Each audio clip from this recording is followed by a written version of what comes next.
The ridiculous and baseless indictment of me by the Biden administration's weaponized Department of Injustice will go down as among the most horrific abuses of power in the history of our country. Former President Trump dismissing the 37-count federal indictment against him and rallying his supporters ahead of tomorrow's historic arraignment. Philadelphia grappling with a mess that's going to take months and millions to fix. What caused 4 lanes of I-95 to collapse and what comes next? And 7 months after a deadly shooting at an LGBTQ club in Colorado Springs, the city is coming together to honor the victims. So many different people have come to us and, said, we knew Daniel, we love Daniel. So that gave us, we got a whole new set of friends. Inside this year's Pride Parade, led by a hero who helped stop the Club Q shooter. Scripps News Live begins right now. This hour with some breaking news. Former President Donald Trump on board his private jet at Newark International Airport. You're looking at live pictures right here. That's Trump Force One that we're looking at. That is his private jet. At any moment, that jet's going to be taking off, headed to Miami, ahead of his arraignment in federal court tomorrow. Thank you so much for starting your week with us. Welcome to Scripps News Live. I'm Veronica Cruz. So security around the courthouse in Miami right now is tight. Scripps News correspondent Joy Burnett confirming that agents with the Department of Homeland Security are working in conjunction with Secret Service and Miami police ahead of tomorrow's hearing. Now, according to the Washington Post, federal authorities are keeping a close eye on rallies planned in support of Trump, including one that a Florida chapter of the extremist group, the Proud Boys, reportedly have organized. Miami's Mayor Francis Suarez, Miami's Chief of Police Manny Morales will be holding a news conference this afternoon at about 2 p.m. Eastern, and they're going to be laying out the security measures that are in place for Trump's arraignment. Now, the former president spent the weekend on the campaign trail, and he spoke at 2 Republican state conventions in Georgia and North Carolina, and he called the 37-count federal indictment against him, quote, ridiculous. He also called special counsel Jack Smith, quote, deranged. Deranged Jack Smith. And I watched him yesterday go up and talk. He talked for about 2.5 minutes. He was shaking. He was so scared. He didn't want to be there because ultimately these are cowards.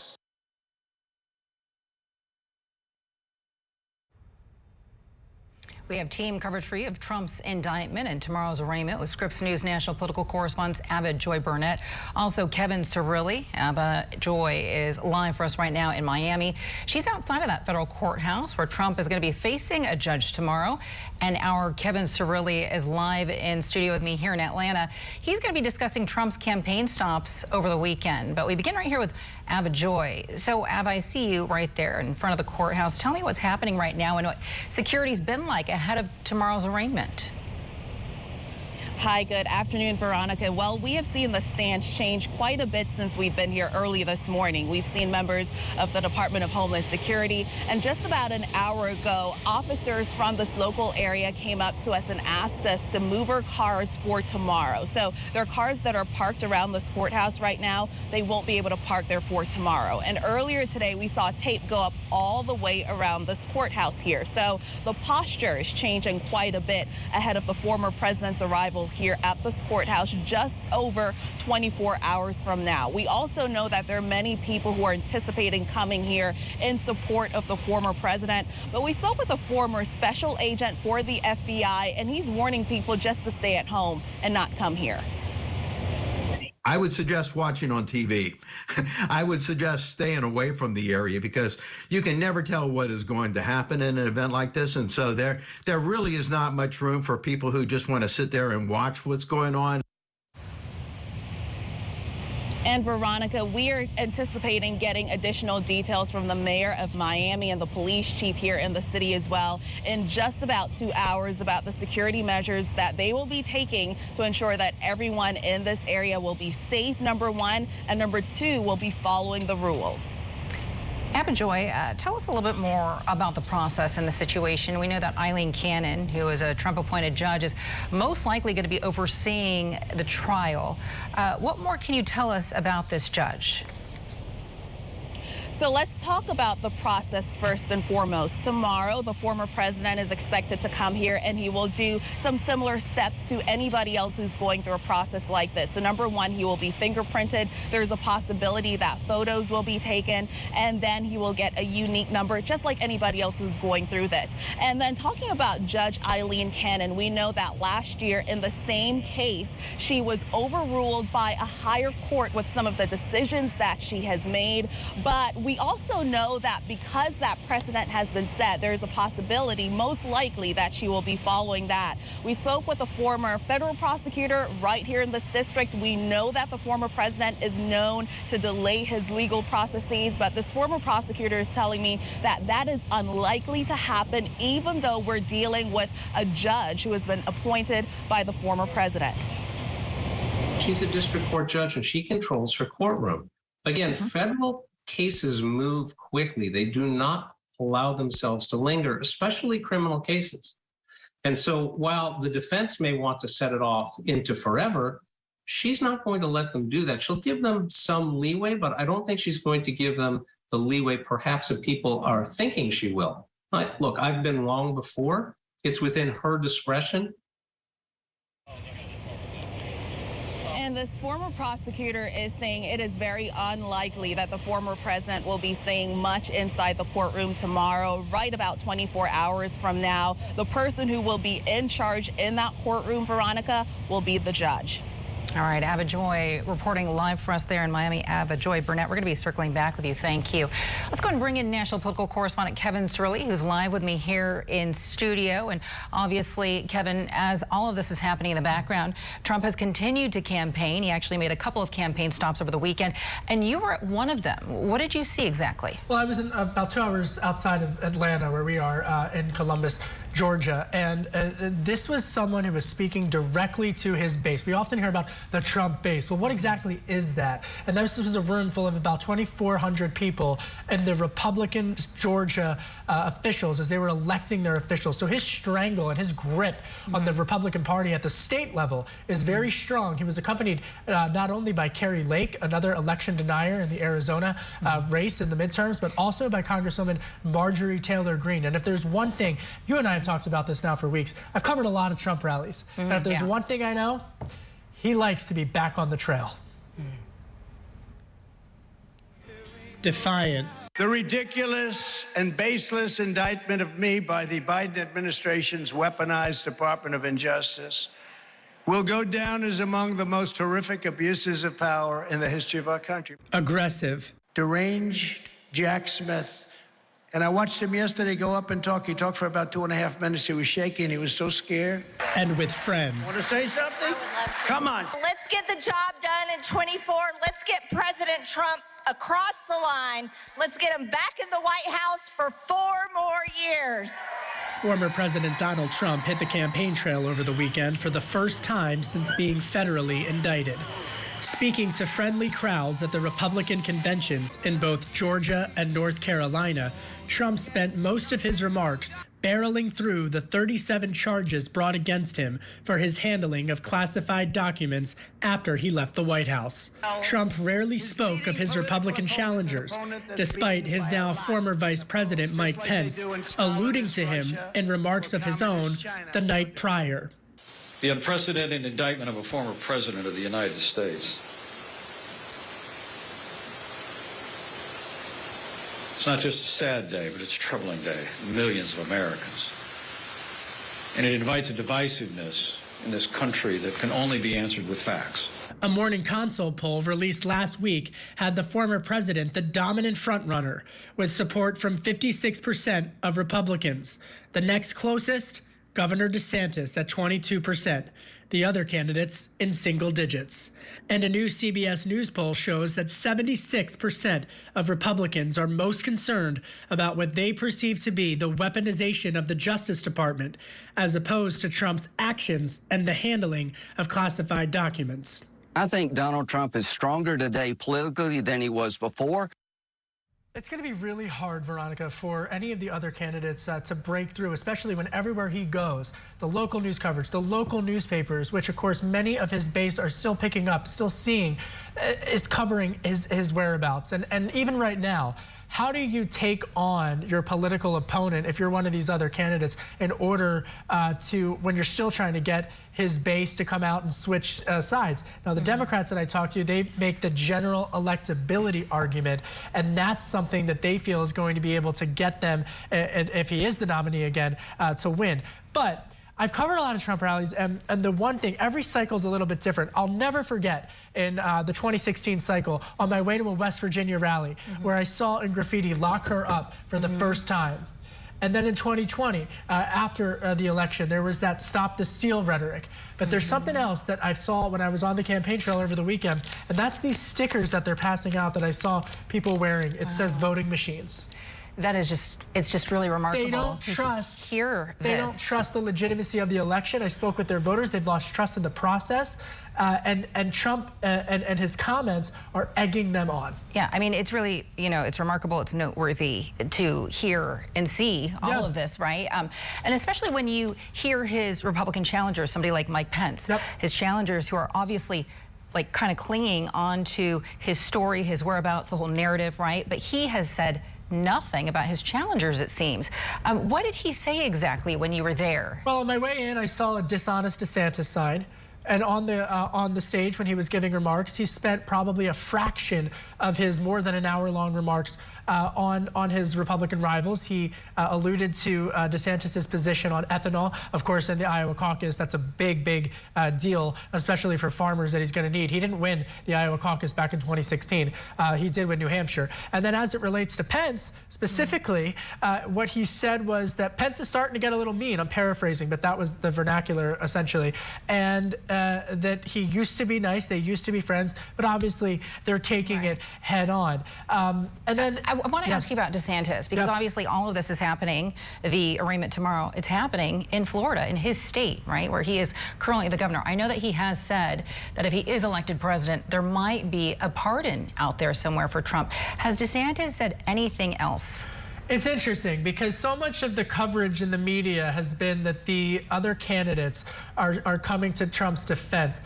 There's a nuance to their defense. They're saying that Hillary Clinton was not charged, but if she broke the law, then she should also be charged.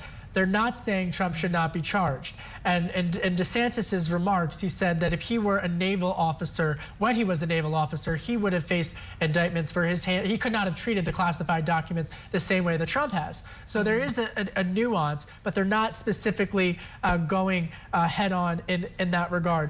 It's still going to be tough for them to break up that base when you have so many thousands of supporters who are showing up this far out from even when they're going to be voting, and another potential indictment here in Georgia. Yeah, and they may be lined up right now in Miami. Before we go to break, I want to go ahead and show you a live picture right here of what Kevin was calling Trump Force One. Now, Kevin, that is a plane that you've been on several times before, right? Yeah, it's you know what they call Trump Force One. It's a you know a high-end plane. On the inside, it looks like a private jet. All right, we're back after this.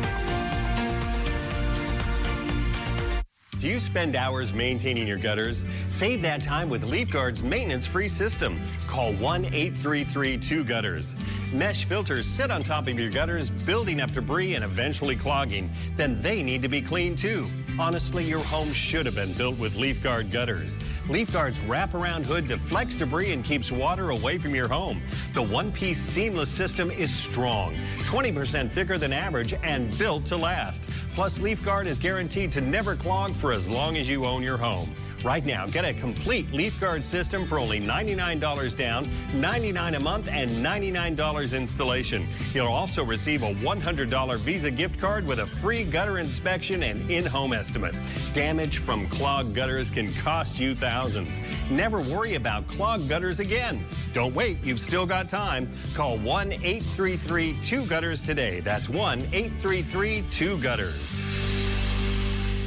Attention all business owners. If you had W-2 employees during the COVID-19 pandemic, you may be entitled to up to $26,000 per employee with the Employee Retention Tax Credit. The deadline to file your claims is approaching. Call now to see if your business qualifies. This approved payroll tax refund program from the U.S. Treasury Department is set up to reward business owners who kept employees on payroll during the pandemic. There is no limit on the amount of funding. Plus, you can get access to your cash in a matter of weeks. You want a trusted partner who understands the IRS guidelines. ERC experts are standing by to help your business claim your COVID refund. You may be entitled to up to $26,000 per employee. This quick and easy call can get your business the money it deserves. Don't miss the deadline to file your claims. Just call 800-360-1106. That's 800-360-1106. There shouldn't be a stigma around talking about mental health or taking medication for your anxiety if that's what you need to feel better. And that's something I know firsthand. That's why I trust Hers. They help women access quality mental health care 100% online. Get started today at forhers.com. Get customizable furniture at joybird.com that complements your art, your green thumb, or just you. Plus, buy now and pay over time with Affirm at joybird.com.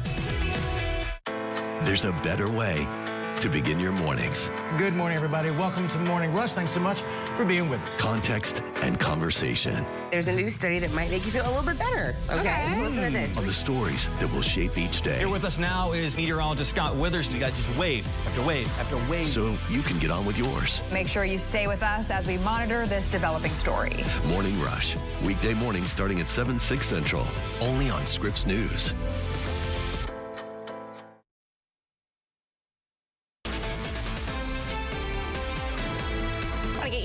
Back to some breaking news that we've been covering all morning for you. Former President Trump on his way to Miami, Florida for his federal arraignment tomorrow. We're looking at some live pictures right here.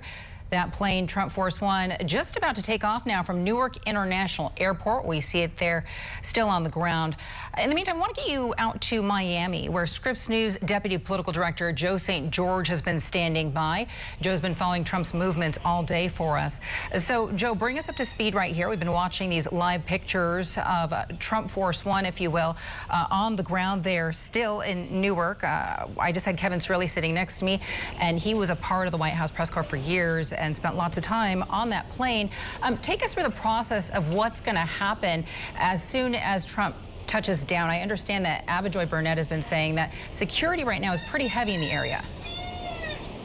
Yeah, but security around the former president is always going to be relatively high, right? He's protected from the United States Secret Service. I think what we'll hear from the mayor of Miami at 2 o'clock, again, continuing to watch these live pictures, getting ready for the former president's aircraft to take off to head to where we're at here in South Florida.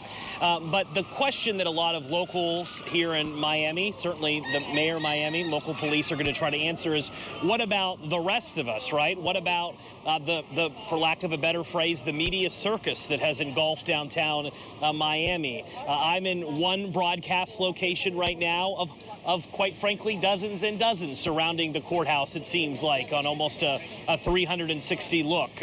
Stations and networks from around the country and around the world watching this. I mean, think about it if you're someone, international viewer, watching a lot of this unfold from Europe or from Asia. Fascinating to see this figure, the former commander-in-chief of the United States, be indicted in his own country. So this is very much an international news event. One thing we anticipate from the former president is to button up this evening, early tomorrow morning, certainly, his legal team and his legal strategy, which I know Kevin Cirilli has been reporting on extensively as well. I think there's some question marks as to who will be some of the point individuals, the point attorneys, for what will be a very lengthy process. Yes, the special counsel, Jack Smith, has said they want this to be a speedy trial. Every prosecutor generally says this, but typically defense attorneys like to slow it down a bit, slow down the process a bit.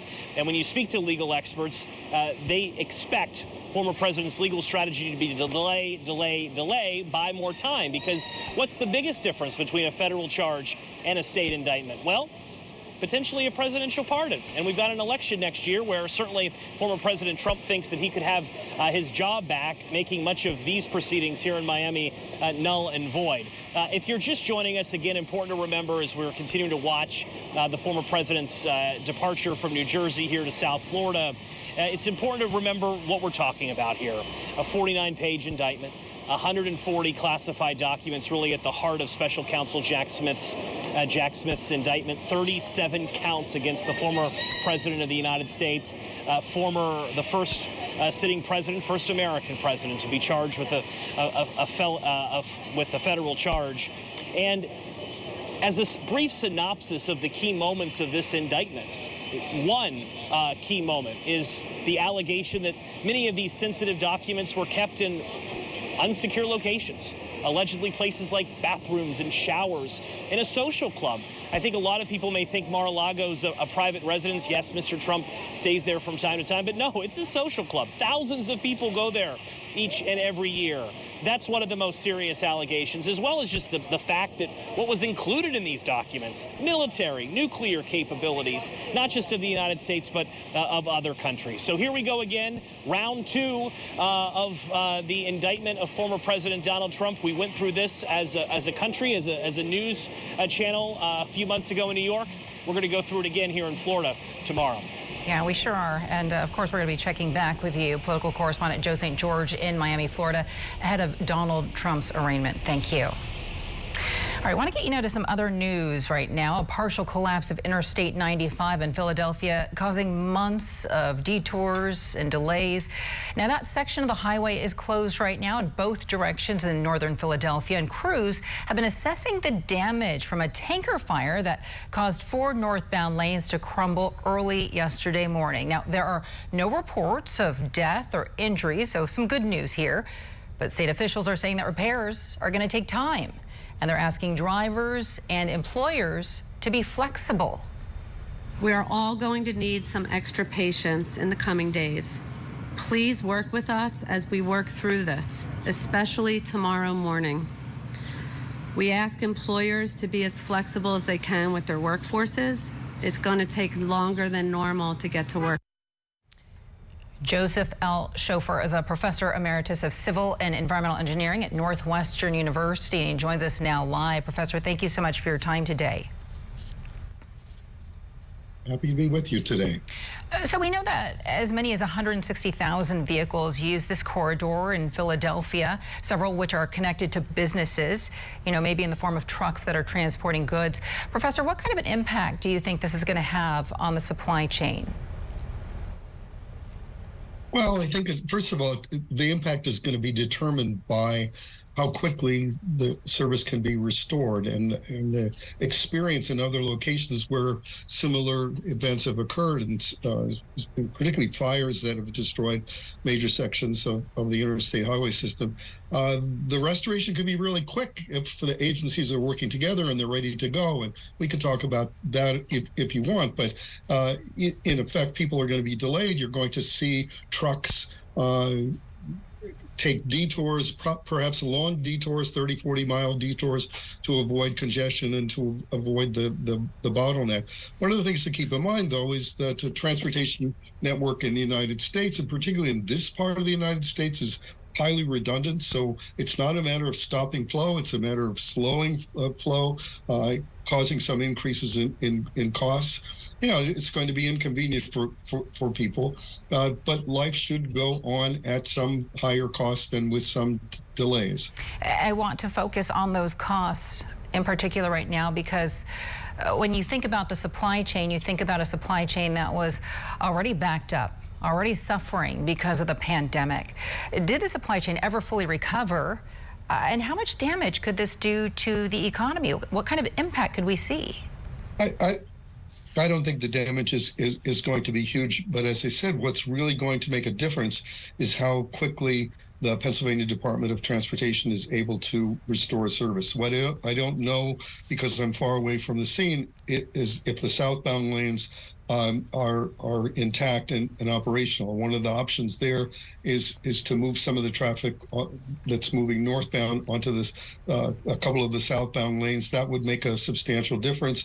The other thing that'll make a difference, and what I'm thinking about is, well, how can we mitigate the consequences? And we can do that by facilitating the detours, defining detour routes, encouraging trucks, particularly trucks that are making long distance trips through the through the Philadelphia region, to detour well before they get to this point, so they avoid it. That'll reduce the impact. Yes, there will be some delays, but in terms of your question of whether the supply chain has recovered, largely it has recovered. It's functioning reasonably well. So I don't think that the hangover from COVID-19 continues to be a serious problem, particularly at this scale.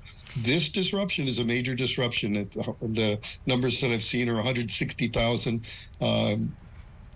vehicle trips per day, which is a moderately large or moderately busy facility. But again, keep in mind that the network is redundant. There are diversions that'll go far to the west of Philadelphia that'll facilitate movements. So things aren't going to stop. They'll slow down, and I doubt the impacts are going to be huge.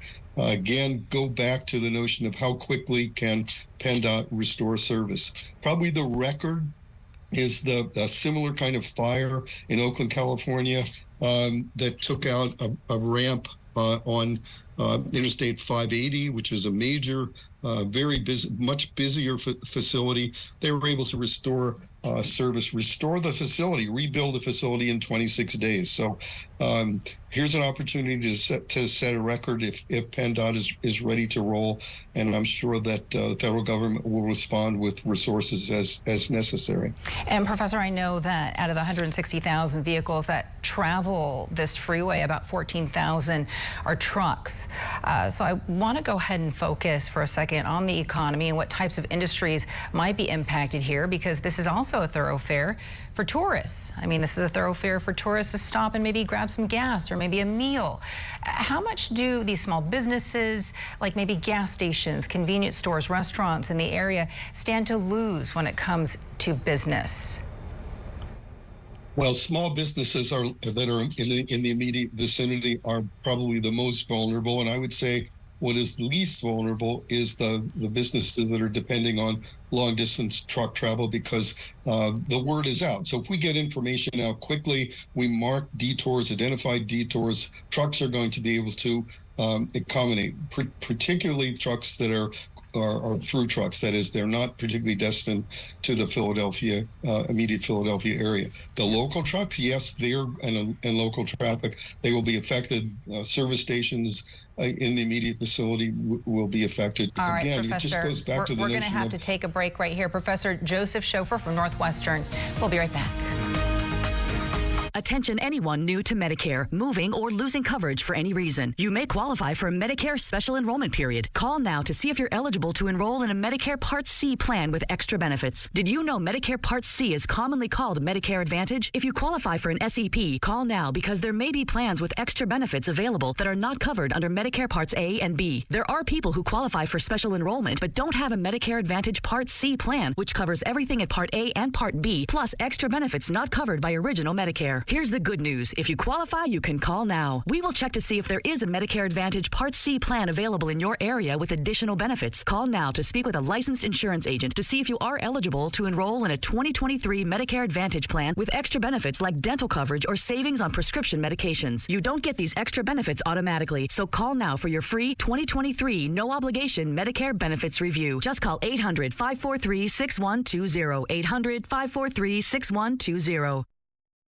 Attention anyone new to Medicare, moving or losing coverage for any reason. You may qualify for a Medicare special enrollment period. Call now to see if you're eligible to enroll in a Medicare Part C plan with extra benefits. Did you know Medicare Part C is commonly called Medicare Advantage? If you qualify for an SEP, call now, because there may be plans with extra benefits available that are not covered under Medicare Parts A and B. There are people who qualify for special enrollment but don't have a Medicare Advantage Part C plan, which covers everything at Part A and Part B, plus extra benefits not covered by original Medicare. Here's the good news. If you qualify, you can call now. We will check to see if there is a Medicare Advantage Part C plan available in your area with additional benefits. Call now to speak with a licensed insurance agent to see if you are eligible to enroll in a 2023 Medicare Advantage plan with extra benefits like dental coverage or savings on prescription medications. You don't get these extra benefits automatically, so call now for your free 2023 no-obligation Medicare benefits review. Just call 800-543-6120. 800-543-6120.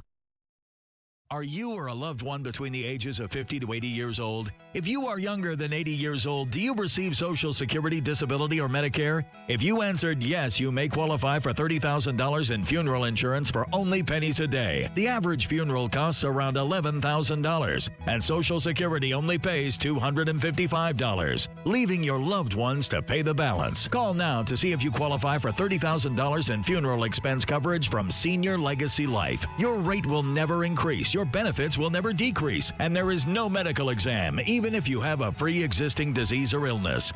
Don't be a financial burden to your family. Lock in your rate by completing an application over the phone right now. Will you qualify for funeral insurance up to $30,000 for only pennies a day? Find out by calling Senior Legacy Life. Call 1-800-300-5808 to speak with a licensed insurance agent. That's 1-800-300-5808.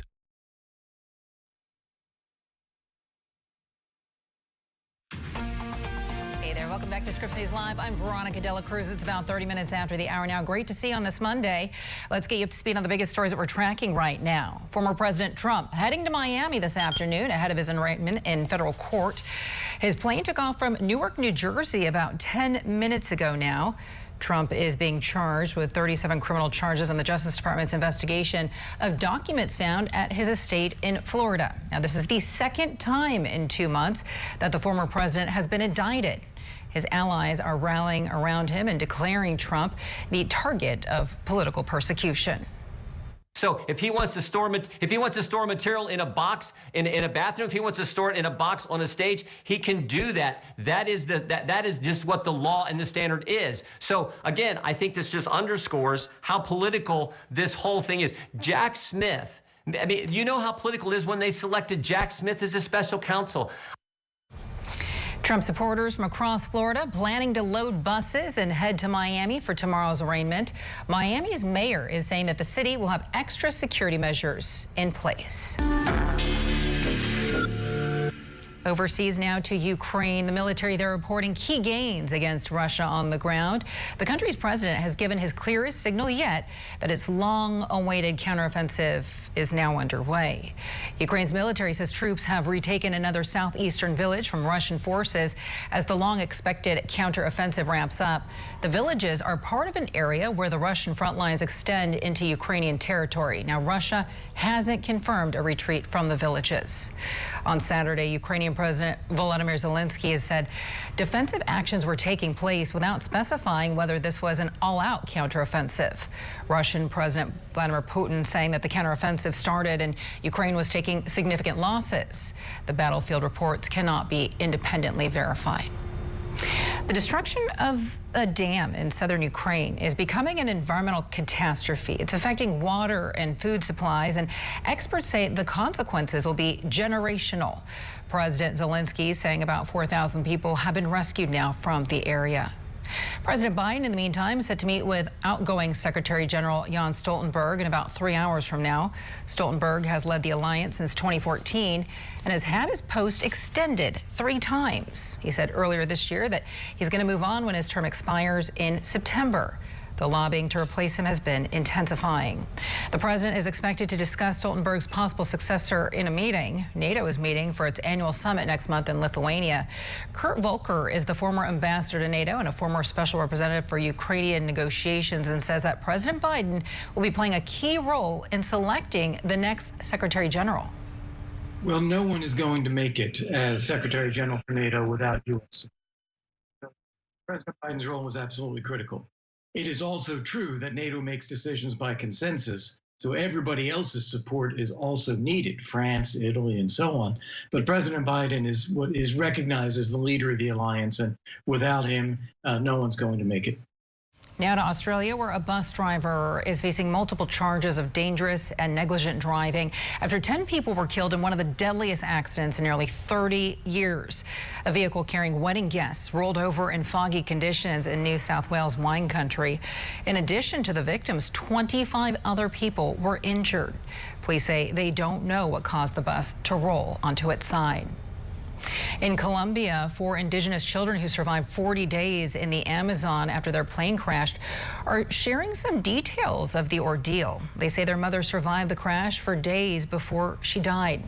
The children are expected to remain hospitalized for at least 2 weeks, and they range in age from 13 to just 1 year old. Authorities say they survived by eating cassava flour and seeds. And in the Philippines, officials there are warning tens of thousands of people to be ready to flee. The Philippines' most active volcano has been spewing lava. Authorities want villagers to be prepared in case the gentle eruptions turn life-threatening. More than 13,000 people left the mostly poor farming communities when the volcano became active last week.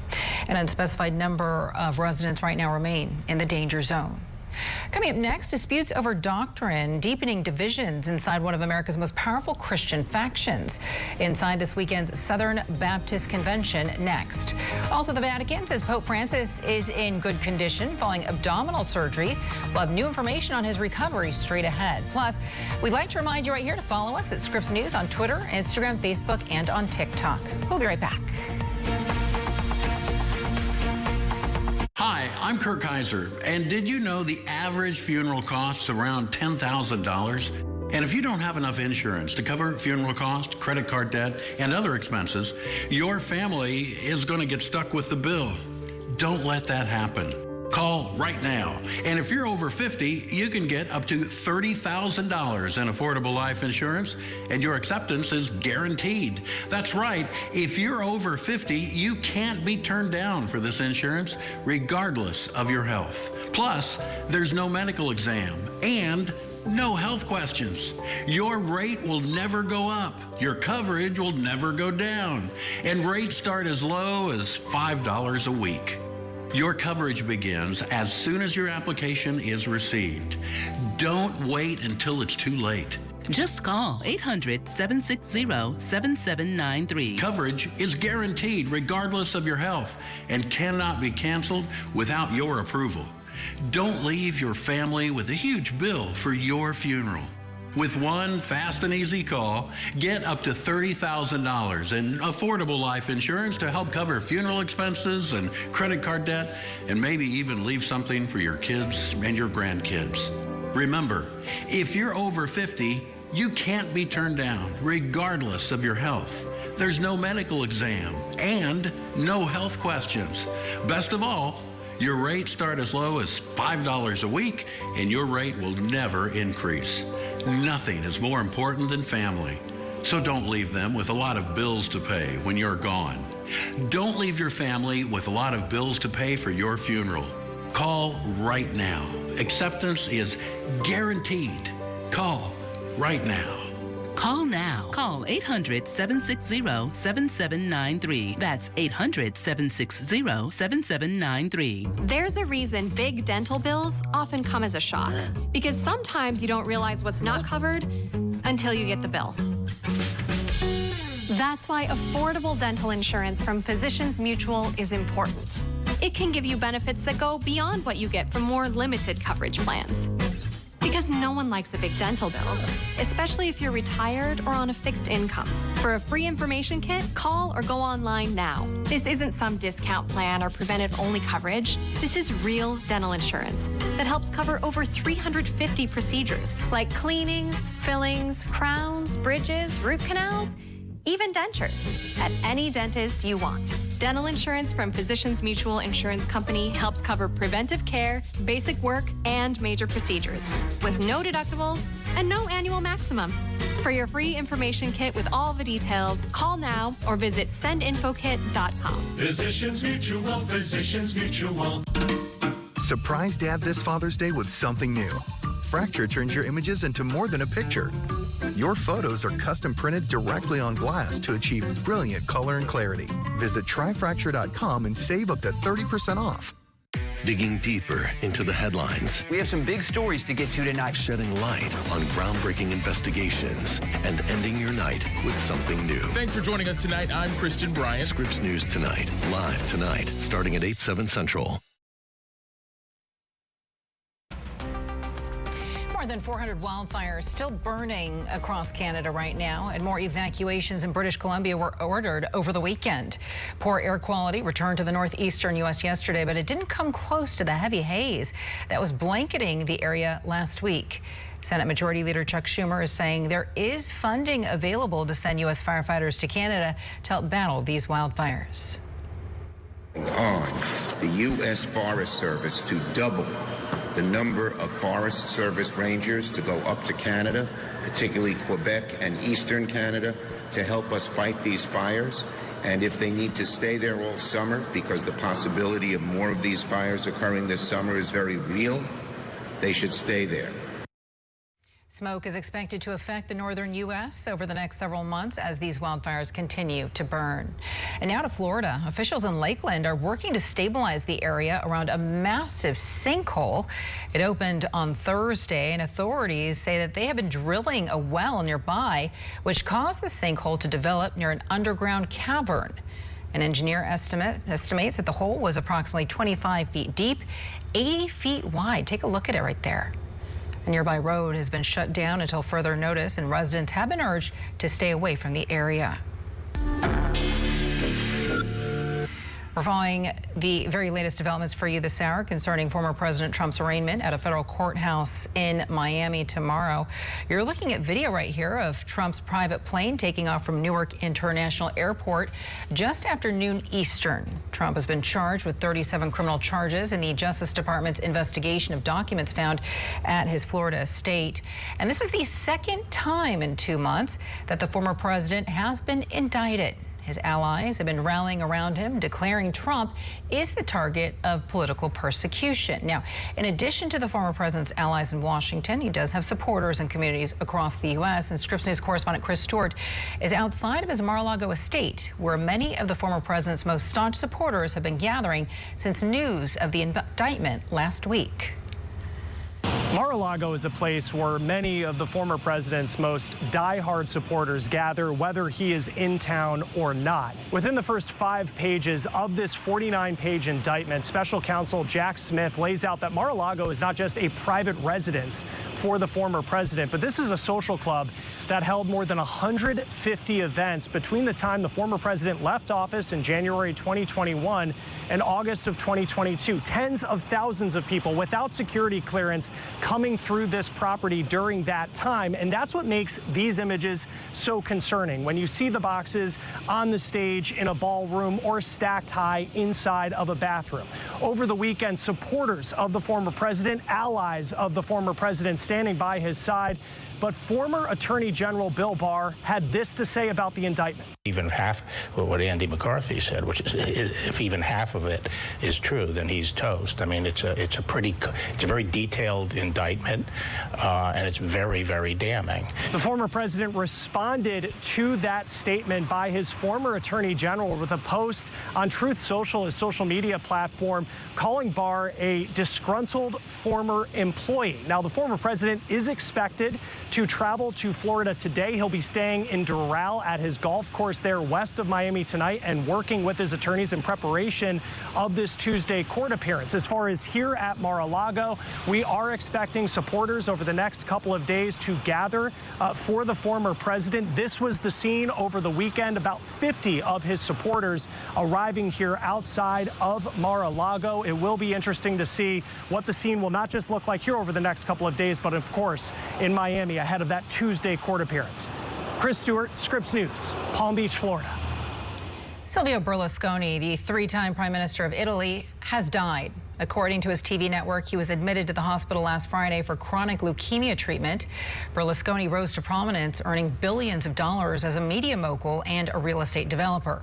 His first term as prime minister in 1994 lasted less than a year. He was reelected to 2 separate terms between 2001 and 2011. His time in office, though, was marked by corruption and sex scandals. He was 86 years old. Well, Pope Francis continues to recover in the hospital after abdominal surgery. The Vatican says that he's been recovering normally. He's up and moving and taking a few steps. The Pope skipped conducting a public blessing from the hospital balcony yesterday. A doctor has been warning increased risk of another operation. So instead, the Pope prayed in private, watching Holy Mass on television. He had lunch with the hospital staff. The Pope's surgery last Wednesday to repair a hernia and remove painful internal scarring from previous operations was successful. In the meantime, Southern Baptist leaders have been gathering in New Orleans for an annual meeting. Women's rights, sex abuse, and so-called woke churches have been just a few of the topics on the agenda so far. Scripps News correspondent Amber Strong gives us a closer look at the decisions that the group has been facing. The same issues dividing the church have infiltrated the Southern Baptist as its 13 million members meet for their annual convention. All this comes 1 year after a report detailed allegations of years of sex abuse and cover-ups. I thought truly maybe 100 people would read it, but if it helped just one person who had been through what I had been through, then it was worth it to me. Jules Woodson remembers the day she went public about sex abuse she says she endured as a teen. She also remembers the church's backlash, even after her former pastor, who was now a popular megachurch preacher, admitted to the so-called sexual incident. My abuser got a standing ovation for a faux apology, continued to heap shame and blame on me and call for cheap grace for himself. Blame she'd felt before, saying she got a similar response when she told church leaders about the abuse 20 years ago. They stopped me mid-sentence and said, "So you're telling me you participated?"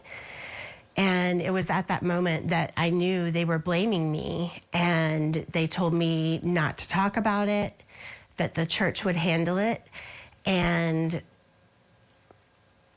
it was horrifying. She wasn't alone. Following a damning investigation from the Houston Chronicle, the SBC implemented a task force and commissioned an independent report confirming years of accusations of abuse and cover-ups. Since then, the SBC has promised to put measures in place to prevent abuse. Telling Scripps News in a statement, they're launching the Ministry Check website, an online database with a list of abusers this month.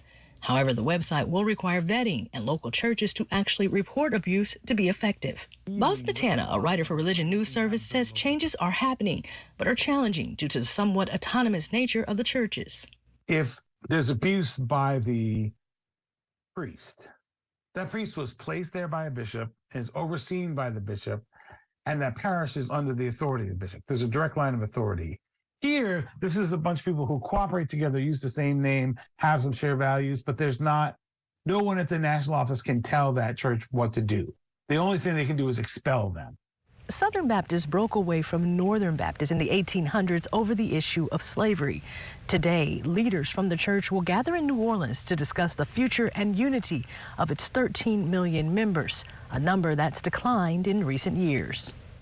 According to Lifeway Research, a branch of the SBC, while baptisms and attendance in church are up, memberships overall declined by more than 400,000 members, its biggest dip in 100 years. Scott McConnell, executive director for Lifeway, tells Scripps News many older religious members are dying, and younger members aren't replacing them at the same pace, a trend seen across denominations. Smetana says the denomination's work is important because the SBC is a big humanitarian arm around the world, donating millions of dollars in global hunger relief and hundreds of thousands of hours of volunteer and disaster work. If these denominations, in particular, for example, this case, Southern Baptist, can't figure out how to get along and can't continue doing this work, then it's going to affect a lot of people in unexpected ways. Woodson says her focus now is twofold, rooting out sex abuse beyond the walls of the SBC while continuing to focus on the mission at home. The moment we feel like we have everything figured out and solved is the moment we're vulnerable. Meanwhile, Woodson tells us she started a nonprofit to help victims in and out of the church find the help they need. She's also fundraising to make sure that she and fellow survivors are present at this year's meeting. Amber Strong, Scripps News. Coming up next on Scripps News Live, 7 months after the deadly shooting at Club Q in Colorado Springs, the community honored the victims over the weekend. We're going to take you to the celebration. Plus, looking good is definitely a big part of feeling good. And that's why these beauty professionals donated their time and skills to foster children. Your face is your portrait and your hair is your frame. And for little black children, it's their crown. It's a big deal. We'll take you inside this very special fashion show after a quick break.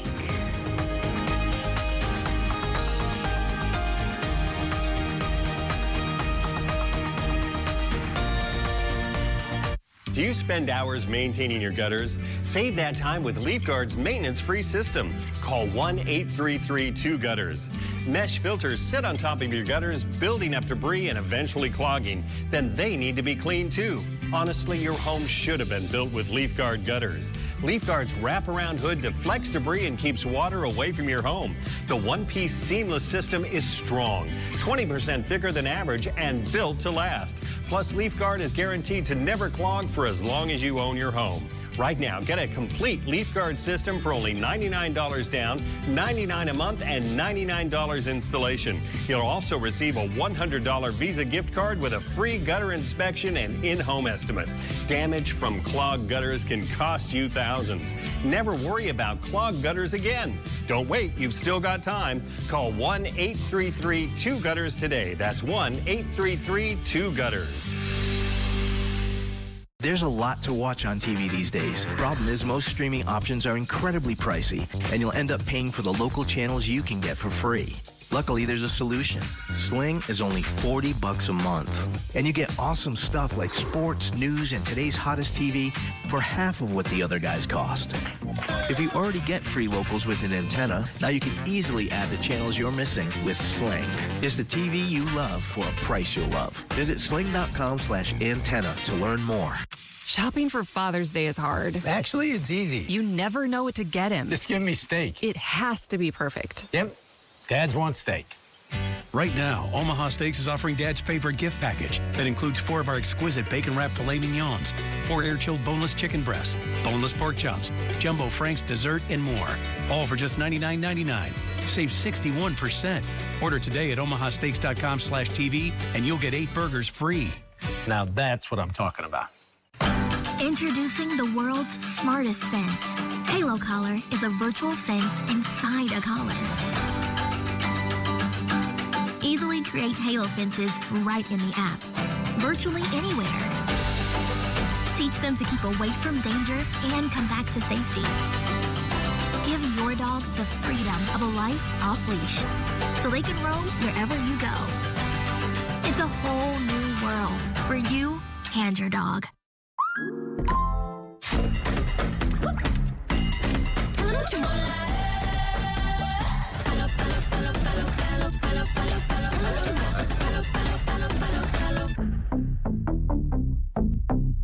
Carvana has hundreds of thousands of 5-star reviews and counting. To be honest, I thought it was almost too smooth. Financing, every step. There were no surprises. Well, my monthly payment did come out lower than expected. Financing my car with Carvana was super smooth. Finance your next car with Carvana today.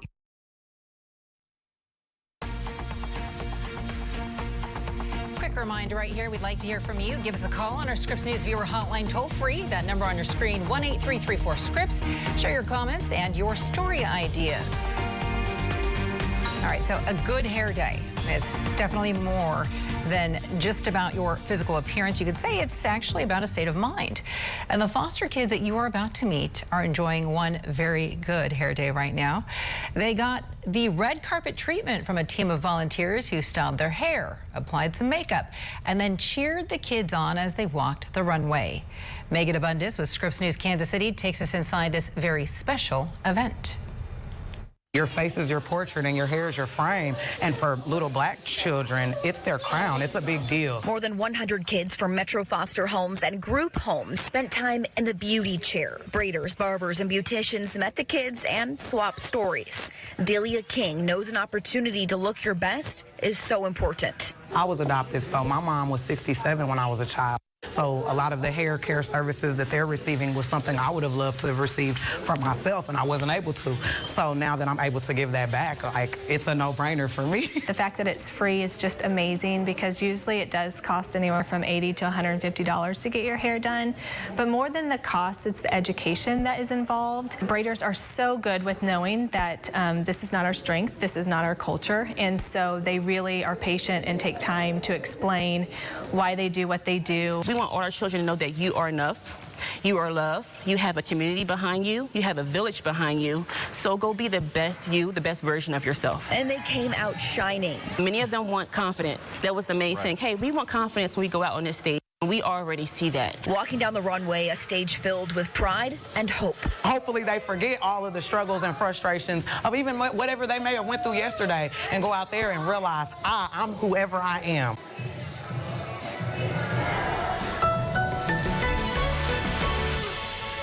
Well, it's been 7 months since deadly hate-fueled violence rocked Colorado Springs. A gunman walked into Club Q, an LGBTQ nightclub, killing 5 people in November. But if the gunman was hoping to terrify the city's gay community into hiding, well, that plan backfired. Check this out. The city rallied around the people impacted by the violence that day, and over the weekend, they were honoring those people during the city's Pride Parade. The hero who helped stop the shooting led that parade, and Ashley Portillo with Scripps News Southern Colorado takes us inside. Hundreds walked in the Pride Parade. At the front were Club Q survivors and family members of the victims. Sabrina and Jeff Aston lost their son Daniel Aston during the shooting on November 19th. I was in shock at first, so, it didn't really hit me. But yeah, I'm starting to feel it more, so I do get down more than I was. During the parade, the Astons kept their son close and carried this photo of Daniel with a poem he wrote. He wrote poetry from an early age, and he was always happy whenever he came to visit us. He would bring a lot of joy into our house. Being a part of Pikes Peak Pride has also helped them keep Daniel's memory alive. So many different people have come to us and, said, we knew Daniel, we love Daniel. So that gave us, we got a whole new set of friends.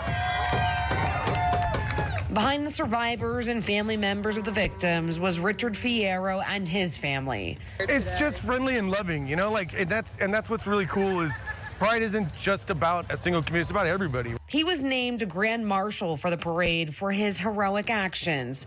He's the local veteran who helped take down the shooter. I've never done anything like this, so for me it was extra special, especially from a community that has welcomed me with open arms. And for many, Pikes Peak Pride was the rainbow after tragedy. It's like a start over, right? Like hopefully we can move forward and get past tragedy and have some joy, and that's the goal. We were glad to be able to be a part of it. It's really cheered us up.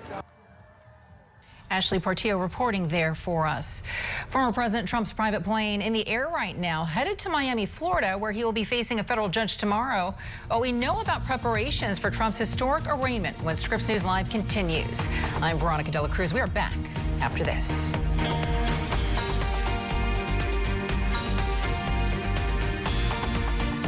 This is an important message for anyone and everyone on or eligible for Medicare. If Medicare is important to you, then you need to hear this message because Medicare benefits matter to millions of Americans. Did you know Medicare has different parts, including Medicare Part A and Part B, often called Original Medicare? And then there's Medicare Part C, representing Medicare Advantage plans, and Part D for prescription drug coverage. Call 800-912-2786 now for your free Medicare coverage checkup. We can look up your plan and see if you're missing out on a plan with extra benefits or if your income qualifies you to reduce costs on your prescription medications. Did you know there are different enrollment periods like the Medicare annual enrollment period when beneficiaries can enroll in or change coverage? But there are also certain conditions or qualifications that may allow you to qualify for a special enrollment period any time of the year. So call the number on your screen now for your free Medicare coverage checkup. This is a free service that you can call at absolutely no cost to you.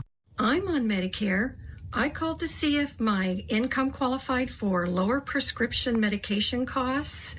The friendly agent was very knowledgeable, and I found out I qualified for a special enrollment period, so I'm so glad I called. We can look up your plan and see if you are missing out on a plan with extra benefits. We can also check to see if your income qualifies you to reduce the cost of your prescription medications. And we can even tell you if you qualify for a special enrollment period. It's your free Medicare coverage checkup at absolutely no cost to you. Just call 800-912-2786 and you can speak with a licensed agent who can check up on your plan and answer your questions. The Medicare Benefits and Questions line is open and anyone on or eligible for Medicare can call. The call and Medicare coverage checkup is free with no obligation. Call now. We love talking to people with Medicare, and the call is free. Just call 800-912-2786. 800-912-2786. One way to avoid expensive car repair bills is to be a race car driver. The other is Endurance. Endurance saved me more than $7,000. Without Endurance, breakdowns can cost thousands. With Endurance, you're covered. Endurance covers nearly every car on the road. Plus, you pick the mechanic you trust. Act now for $300 off any plan, plus a year of elite benefits and a 30-day money-back guarantee. Call 1-855-588-2580 now. How does Klein Inspector get among the most big verdicts and settlements of any law firm in the country? Because Klein Inspector is an award-winning team with 5 doctor lawyers, the most of any firm in the United States. And that's why the New York Times calls Klein Inspector a powerhouse law firm.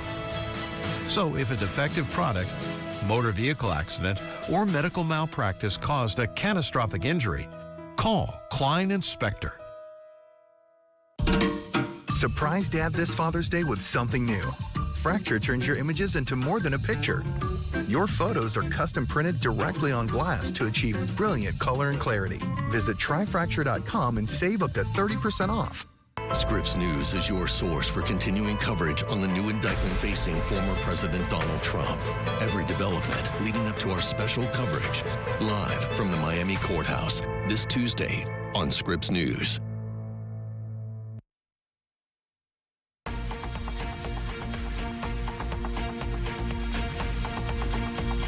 I begin this hour with some developing news. Former President Trump heading to Miami ahead of his arraignment in federal court tomorrow. His plane just taking off from Newark, New Jersey less than an hour ago. You see some pictures there. Thank you so much for staying with us on this Monday afternoon. It is now 1 p.m. in the east, 10 a.m. out west. I'm Veronica Cruz. Great to see you on this Monday. Welcome back to Scripps News Live. So security around the Miami courthouse is tight for the arrival of the former president on Friday. Former President Trump charged with 37 counts related to the handling of classified documents after he left office. Trump will be the first former president to face criminal charges, and he denies any wrongdoing. Let's get you right out to national political correspondent Alex Miller, who begins our team coverage right here. She joins us now live from right outside of the courthouse there in Miami. So, Alex, tell us what it's been like. What are security measures like? What measures are in place for the former president's arrival? Well, Veronica, we're going to learn a little bit more about what security will look like tomorrow in about an hour. We're expected to be briefed by security officials then, so we'll know a little bit more about the layout then. As of now, we have the Department of Homeland Security. Their officials are around this perimeter, making sure that everything is safe. The City of Miami police are here, but really, other than that, there's not a ton of security. The streets are opened all the way around. Anybody can drive through right now. If it's anything like what we saw back in April in New York, that will be different tomorrow. In April, they closed off the streets in Manhattan just to keep everybody safe, including, obviously, the former president when he arrives. But we have learned that they have not asked for backup as of yet from any other agencies. And there is a little bit of concern as Florida is an open carry state. There was concerns back in April when he arrived at the Manhattan courthouse that there was going to be a level of protest. And what we are seeing on social media shows that there may be some protesters here. I want to play for you what one former prosecutor had to say about the security issues. I've seen some of those calls, and we saw what happened in Washington on January 6th, and I'm not trying to suggest that we're going to see some of the same things, but people need to be careful about what they ask other people to do who they no longer have any control over. If a large crowd assembles, if the intent of that large crowd is unknown, If it's one that veers towards violence, then there's going to be a very ugly situation that's going to take place in downtown Miami. And again, Veronica, Secret Service has not asked for any special accommodations, but at the same time, there are conversations obviously happening behind closed doors because not only does the former president need to be safe as he gets in and out of the courthouse, but the judges inside, anybody on the outside, but also other things are happening within these courthouse walls tomorrow. And so there's a big dance that needs to be done to make sure that everything goes according to plan and that everybody is safe. That still needs to take place there. Alex, I want to go ahead and move on now to the judge who's overseeing this case, because I understand that Eileen Cannon was actually appointed by former President Trump. What more can you tell us about her? Yeah, we've never seen this happen, obviously, because a former president has never been indicted. We've never seen someone he appointed have to take the bench to oversee a case like this. Eileen Cannon was appointed back in 2020 by the former president. She's a former federal prosecutor, and she's already made waves in this case in particular. She is the one who, at the former president's request, appointed a special master, meaning that the FBI and other agencies were not able to review the documents after they were collected from Mar-a-Lago. Her ruling was actually thrown out by a higher level of judges. They said that she basically had overstepped her boundaries. And so there is a possibility that she could recuse herself, that the Department of Justice could ask her to recuse herself. But to our knowledge, neither of those things have happened. But it does create an air of controversy around the fact that she could be overseeing a case that she has already dipped her toe into before. All right, Alex Miller reporting live right outside that courthouse in Miami, Florida. Alex, we appreciate it. Thank you. So the indictment includes serious legal issues for Trump and national security issues as well. Scripps News national security correspondent Sasha Ingber explains how the former president holding on to classified documents could have put national security at risk. The Espionage Act is kind of a misleading title for it. It encompasses numerous things beyond what you would think of as spying or espionage. National Security Attorney Brad Moss explains how former President Donald Trump faces 31 espionage charges for willfully retaining national defense secrets. The danger of having classified records, and particularly national defense information, exposed like it was at Mar-a-Lago is that any number of unauthorized parties can get a hold of it. It can be troop movements, it can be intelligence intercepts, it can be knowing that simple fact that we know how to spy on a particular foreign government official. It can be showing off intelligence sources in terms of where we have information coming from. Sometimes the information itself is bland and boring, but the fact that the U.S. government is able to gather that information is an intelligence method they don't want other countries knowing about because it undermines the U.S. government's ability to collect that information. The indictment itemizes secret and top secret records on foreign countries' nuclear and military capabilities, details on potential vulnerabilities of the U.S. and allies, America's nuclear program, and a timeline of attack in a foreign country. It describes documents stored in a ballroom and bathroom and how months after the National Archives started requesting the documents in 2021, the former president shared secret military information on Iran and acknowledged he did not declassify it. What exactly do you believe could be in the Iran war plans document? What this Iran document no doubt displayed was the Defense Department's outlines, its plans of how a potential number of different potential range of strikes could take place, what would be involved, what the estimates were for timeframes, for casualties, for damages, both to U.S. property, but also in Iran. Those are the basic things that would come up in an assessment that would be provided to the president and to senior policymakers before making a decision like that on whether or not to launch a strike. General Mark Milley, the chairman of the Joint Chiefs of Staff, was reportedly concerned that after Trump lost the election, he would try to create a crisis with Iran to remain in power and end up starting a full-scale war. Moss says that even if special counsel Jack Smith does not have the Iran document Trump described, Trump's remarks and dozens of recovered national defense records will still underpin the case. You do not bring these types of charges in general You don't bring them against the former president. You certainly don't bring them against Donald Trump unless you have a rock solid set of facts. And I believe that's what we're going to see Jack Smith has. Sasha Ingber, Scripps News, Washington. And that was Sasha Ingber reporting there for us. So while the former president has allies in Washington, there are also supporters and communities across the U.S. Scripps News correspondent Chris Stewart is outside of Trump's Mar-a-Lago estate, where many of the president's supporters have been gathering since he was indicted last week. Mar-a-Lago is a place where many of the former president's most diehard supporters gather, whether he is in town or not. Within the first 5 pages of this 49-page indictment, special counsel Jack Smith lays out that Mar-a-Lago is not just a private residence for the former president, but this is a social club that held more than 150 events between the time the former president left office in January 2021 and August of 2022. Tens of thousands of people without security clearance coming through this property during that time. And that's what makes these images so concerning. When you see the boxes on the stage in a ballroom or stacked high inside of a bathroom. Over the weekend, supporters of the former president, allies of the former president standing by his side. But former Attorney General Bill Barr had this to say about the indictment. Even half what Andy McCarthy said, which is if even half of it is true, then he's toast. I mean, it's a very detailed indictment, and it's very, very damning. The former president responded to that statement by his former Attorney General with a post on Truth Social, his social media platform, calling Barr a disgruntled former employee. Now, the former president is expected to travel to Florida today. He'll be staying in Doral at his golf course there west of Miami tonight and working with his attorneys in preparation of this Tuesday court appearance. As far as here at Mar-a-Lago, we are expecting supporters over the next couple of days to gather for the former president. This was the scene over the weekend, about 50 of his supporters arriving here outside of Mar-a-Lago. It will be interesting to see what the scene will not just look like here over the next couple of days, but of course in Miami ahead of that Tuesday court appearance. Chris Stewart, Scripps News, Palm Beach, Florida. Now, America remains divided after former President Trump's indictment.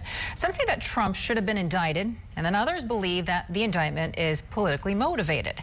Scripps News political director Andrew Rafferty is in studio here in Atlanta. He joins me now live. So, Andrew, I know that you've been keeping a close eye on the polls, and this is not the first time, but the second time that the former president has been indicted. What are you seeing in the polls? Is this impacting him at all? Yeah, you know, it's interesting, Veronica. You're right that we saw this a few months ago in New York, and what we saw in the aftermath of that is essentially that we saw Republican support increase. Well, the general public itself was very skeptical and very concerned about those charges in New York. Here's what we've seen over the past few days in relation to what's been going on in Florida. This is a question by ABC News and Ipsos asking Americans, should Trump have been charged? And you see 48% say yes, he should have. And that number, again, that's higher than some of those initial polls we saw out of New York. About a pretty significant portion of the country, more than a third, also says no, he should not. But what else did we see in New York? Well, we saw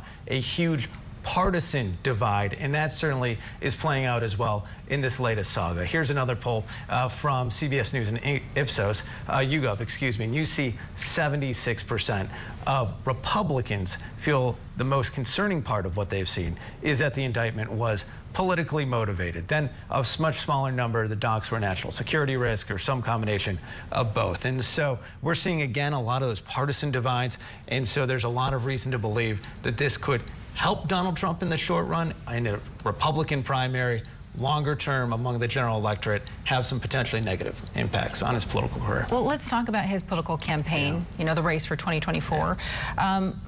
It's really interesting because, like we were just mentioning, this is not the first time he's been indicted, but the second time. What did you notice the first time around? Did it help him at all?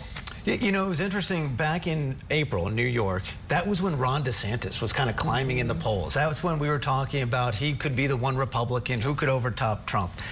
It might still happen, but around that time, there was a sort of calcification, a surge in Donald Trump, this sort of circle the wagon mentality where members of the Republican Party circled around him and felt like he was being unfairly targeted. In New York, we're seeing the same with the Department of Justice. His messaging penetrates through Republican primary voters. So what I think is really interesting in all of this, Andrew, is we've talked a lot about the Republican reaction to Trump's federal indictment.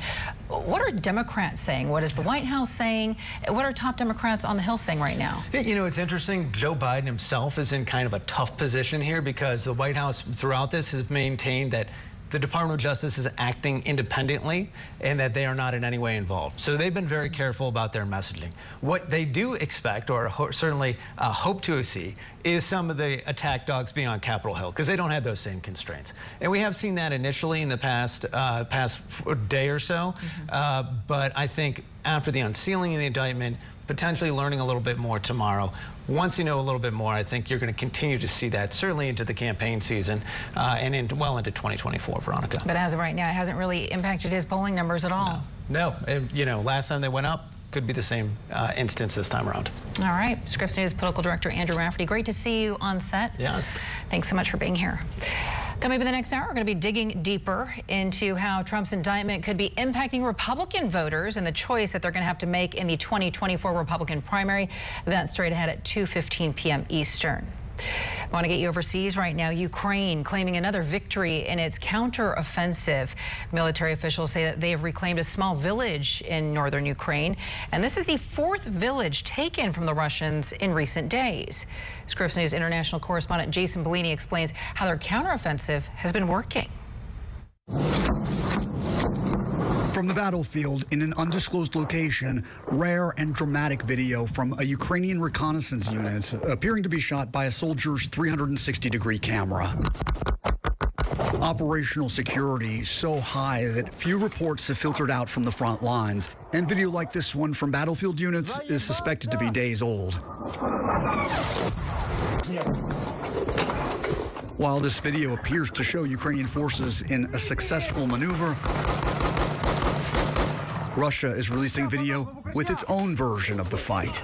Russian military bloggers and even independent Western analysts are sharing this video that reports to show damaged NATO armor, and an independent group that tracks losses from both armies says it includes NATO Leopard tanks and American-made armored vehicles. For Moscow Friday, threats and a bold assertion. President Vladimir Putin saying Russia will start moving tactical nuclear weapons to Belarus in early July. It's a move that the Belarusian opposition claims is an attempt to blackmail the West, as the U.S. and its allies funnel more weapons and military aid to Ukraine. The claim adding to the mounting chaos, confusion, and panic already running high in Ukraine. Just one day prior, in the flood-drenched city of Kherson, the all too familiar sounds of Russian strikes, blasts, and explosions ringing through the air, echoing off deepening floodwater spewing from the heavily damaged Kakhovka Dam.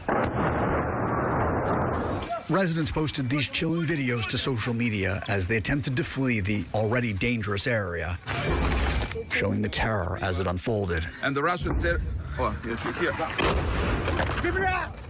Reports from the ground said Russian shelling of evacuation sites and routes was to blame. The blast occurring not long after Ukrainian President Volodymyr Zelensky was spotted there speaking with evacuees and rescuers. A dangerous trip that put Ukraine's leader within range of Russian artillery.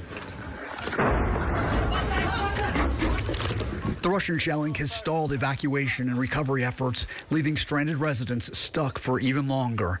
A horrifying state of limbo as reports of civilian casualties from the blast trickle in. Jason Bellini, Scripps News. Coming up next on Scripps News Live, drivers facing months of messy commuting in Philadelphia after a fire caused 4 lanes of I-95 to collapse. We're going to take a closer look at all of the damage when Scripps News Live comes back. Also, firefighters responding to the toxic train derailment in Ohio, growing concerned about their health. We had 2 that started showing symptoms pretty quickly, and it's scary to watch. We'll explain why East Palestine, Ohio, now drawing the attention of a national study focused on cancer in firefighters. Next. If you, like many people, are covered by both Medicare and your state's Medicaid, here's something important to know. Now you could get even more health benefits than you already have. It's the United Healthcare Dual Complete Plan. To find out if you or someone you care about is eligible, it's easy. Call now to talk with us. We can explain it all and answer your questions. Medicaid gives you benefits, and Medicare gives you some too. But a dual complete plan can add even more benefits and features compared to original Medicare. You'll have lots of doctors and hospitals to choose from. $0 copays on all covered prescriptions, including brand names. And depending on where you live, you could enjoy other benefits too, like more dental care and rides to and from your doctor or pharmacy. Most plans even give you up to $300 a month to help pay for covered over-the-counter products, groceries, and new this year, utility bills. And best of all, with this plan, there's no extra cost to you. Remember, if you have Medicare and Medicaid, chances are you could get a dual complete plan. So call now to talk with us. Our agents are available to help. We know healthcare can be confusing. United Healthcare can straighten things out. And with over 40 years of experience, you can count on us to be there for you. With a dual complete plan, you could have a wide choice of doctors to choose from. $0 copays on all covered prescriptions. Help paying for covered over-the-counter products, groceries, and utility bills. More dental coverage, too, all at no extra cost. If you have both Medicare and Medicaid, you may be eligible for dual complete. So call the number on your screen now to see if you're eligible or to enroll. There's more for you with the United Healthcare Dual Complete Plan.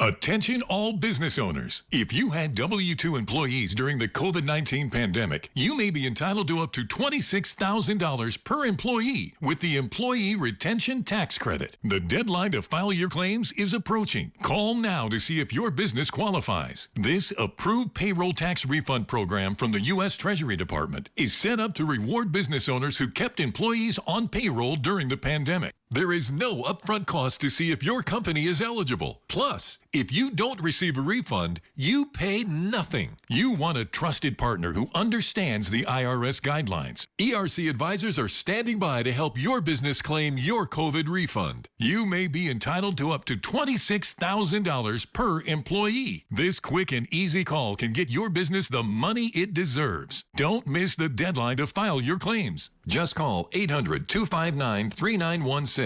That's 800-259-3916. A partial collapse of Interstate 95 in Philadelphia will cause months of detours and delays. And that section of the highway is closed in both directions right now in northern Philadelphia. Crews have been assessing the damage from a tanker fire that caused 4 northbound lanes to crumble yesterday. There are no reports of death or injuries, and state officials are saying that repairs will take time. They've been asking drivers and employers to be flexible. All going to need some extra patience in the coming days.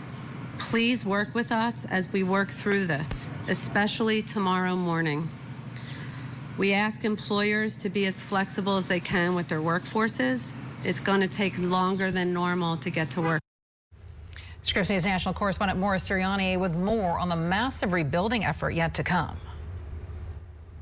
Drivers along a heavily traveled portion of Interstate 95 in Philadelphia Sunday morning in awe.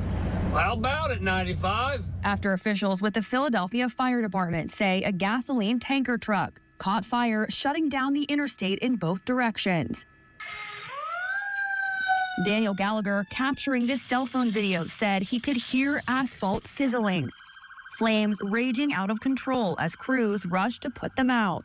Heat from the fire eventually causing this elevated section of Interstate to collapse. The southbound side is compromised by heavy fire. It looked like we had a lot of heat and heavy fire underneath the underpass, okay? Fire crews working quickly to respond to both the tanker fire and the collapse say there were no immediate injuries reported. As for repairs, Pennsylvania Governor Josh Shapiro said he plans to issue a disaster declaration today to ask for federal funds to begin that process. We expect that to take some number of months. I plan to issue a disaster declaration allowing the Commonwealth to immediately draw down federal funds and move quickly to repair and reconstruct this roadway. Transportation Secretary Pete Buttigieg said he's working to expedite those funds. In the meantime, officials with the Pennsylvania Department of Transportation warned people to plan ahead for their Monday commute. At this time, we are advising residents to please avoid the area and plan for alternative routes of travel. Travelers passing through should also expect delays. Officials with the National Transportation Safety Board say they're actively working with the Pennsylvania State Police to conduct a thorough investigation. Mara Siriani, Scripps News. More than 400 wildfires still burning across Canada, and more evacuations in British Columbia were ordered over the weekend. Poor air quality returned to the northeastern U.S. yesterday. Senate Majority Leader Chuck Schumer says there is funding available to send U.S. firefighters to Canada to help battle the blaze. I am calling on the U.S. Forest Service to double the number of Forest Service Rangers to go up to Canada, particularly Quebec and Eastern Canada, to help us fight these fires. And if they need to stay there all summer, because the possibility of more of these fires occurring this summer is very real, they should stay there. Smoke is expected to affect the northern United States over the next several months. Months after the East Palestine rail disaster, cancer researchers have arrived in Ohio. It's all part of a national study looking into cancer in firefighters. Tara Morgan of Scripps News Cleveland has the details. D'Amico is 3 years into her dream job, 30 miles from where a toxic disaster happened 4 months ago. You watch after your brothers and sisters, even the ones that you never meet. 4 colleagues at Milton Township Fire went to the East Palestine train derailment in early February. She says some fought the fire, heightening her concerns about chemical exposure. We had 2 that started showing symptoms pretty quickly, and it's scary to watch. Jules didn't go to East Palestine, but is now one of more than 60 firefighters enrolled in the National Firefighter Cancer Cohort Study. I would say that responding to this call and in any huge disaster is really stressful for responders, even if everything is done exactly the way it's supposed to be. We know that firefighters are at risk. In April, researchers started getting blood and urine samples from firefighters, shipped off to the University of Arizona for analysis. Jules says she also filled out an extensive questionnaire to determine risk factors, not just fighting fires. They asked about sun exposure. Did you wear sunscreen, or how often do you wear a hat? You know, they asked about your stress levels, your sleep patterns. Sarah Jenke is a co-lead investigator. What we hope to pull from this data over the next 3 decades will be significant and should be a game changer in understanding what's causing the rates of cancer that we see for firefighters. East Palestine Fire Chief Keith Drabick says none of his volunteers have signs or symptoms from responding, although some signed up for the study. They were worried about their family's exposure, their exposure,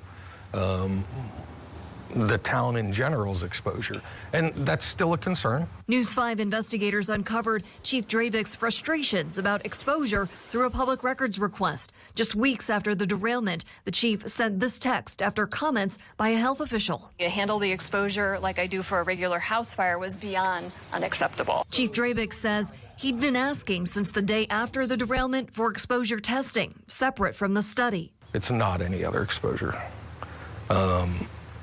I was very frustrated with that answer, which drove me to reach out above him to the state.